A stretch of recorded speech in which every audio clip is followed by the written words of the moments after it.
L'itinérance a atteint un sommet au Québec. Ce sont maintenant plus de 12 000 personnes qui vivent dans la rue, et ce, à travers la province. On va aller faire le point avec Annie Savage. Elle est directrice du réseau d'aide aux personnes seules et itinérantes de Montréal. Bonsoir, Annie. Bonsoir. Donc, d'abord, quand on regarde ça, je viens de le dire, c'est un sommet qui a été atteint du côté de la province. Est-ce que ce sont des données qui sont alarmantes?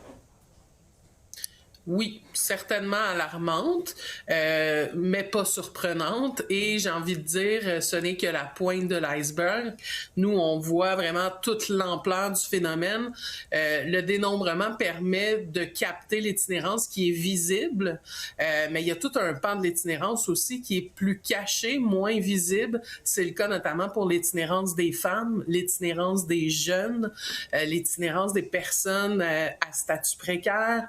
Donc, ça nous donne un indicateur qu'il faut agir plus que jamais, bien sûr. Ça nous donne un indicateur qu'on travaille vraiment pas dans le bon sens, mais c'est encore plus alarmant sur le terrain que les chiffres le démontrent. Bon, parce que vous dites que on procède d'une telle façon pour faire le recensement, mais comment on fait pour s'y prendre? Parce que ce sont des gens quand même qui n'ont pas d'adresse, là. Oui, exact. Ben, c'est quand même un gros exercice là, qui est mené. Dans le fond, c'est des équipes de bénévoles qui sillonnent les rues. Donc, c'est sûr que tout le territoire n'est pas couvert. Il y a beaucoup de zones aussi. Je parle de campements plus isolés. Qui ne sont pas dénombrés.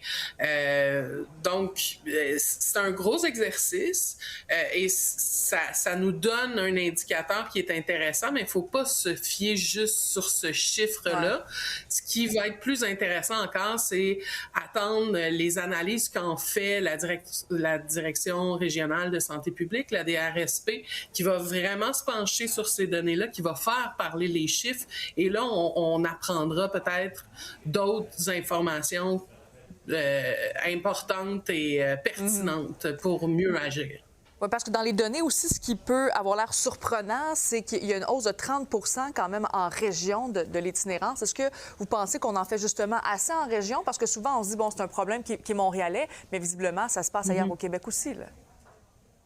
Oui, puis tu sais, on l'a toujours dit, l'itinérance n'est pas qu'un enjeu montréalais, c'est partout au Québec. Je pense que les données du dénombrement le démontrent bien.